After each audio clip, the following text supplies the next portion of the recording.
Assalamualaikum warahmatullahi wabarakatuh. Perkenalkan, nama saya Halimatus Sadiah. Saya anggota Latsar CPNS tahun 2025. Saya merupakan angkatan 5, kelompok 1 dengan nomor daftar hadir 10. Kali ini saya akan membahas tentang analisis isu efektivitas kinerja berdasarkan tupoksi analis kebijakan ahli pertama.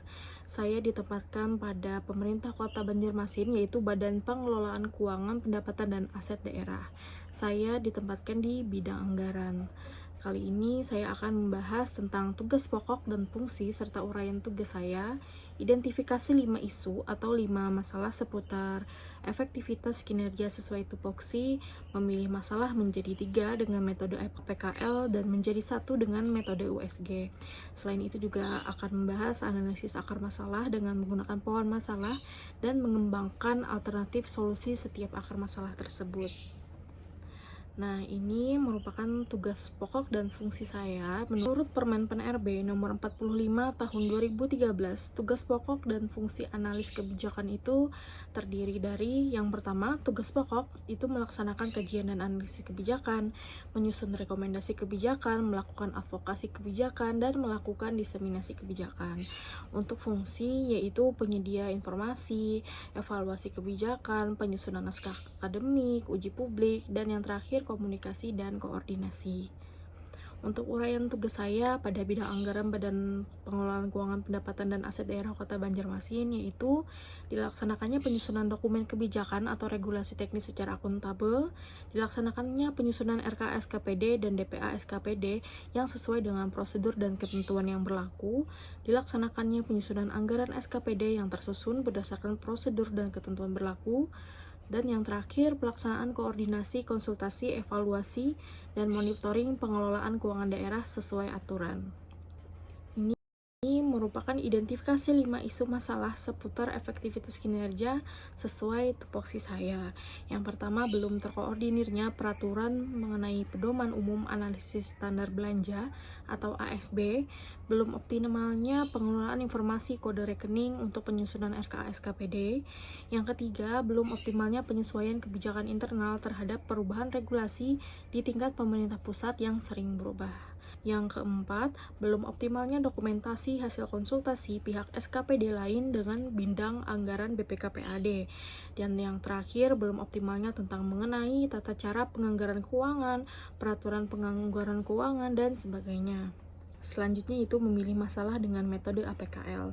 Untuk identifikasi masalah yang terdiri dari 5 isu tadi sudah saya jelaskan sebelumnya. Dan selanjutnya itu APKL. Nah, APKL ini yaitu teknik analisis untuk mengidentifikasi dan memprioritaskan isu-isu atau masalah dengan kriteria A. Aktual, P. Problematik, K. Kekhalayakan, dan L. Layak. Dari 5 masalah atau 5 isu yang saya sebutkan sebelumnya, saya pilih menjadi 3 masalah atau 3 isu yang memiliki skor tertinggi. Dengan skor yang paling tinggi yaitu nomor 1, belum terkoordinirnya peraturan mengenai pedoman umum analisis standar belanja dengan jumlah 18. Dan yang urutan kedua, belum optimalnya pengelolaan informasi kode rekening untuk penyusunan RKA SKPD dengan jumlah 15.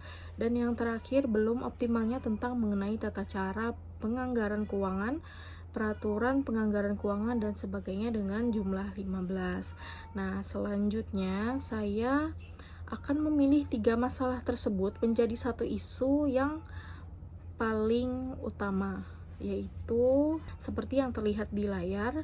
Dari 3 masalah isu ini dengan jumlah yang paling tertinggi yaitu belum terkoordinirnya peraturan mengenai pedoman umum analisis standar belanja dengan jumlah 15, sedangkan untuk urutan kedua jumlahnya itu 12 dan yang ketiga itu jumlah skornya adalah 11. Selanjutnya saya akan membahas tentang analisis akar masalah dengan pohon masalah.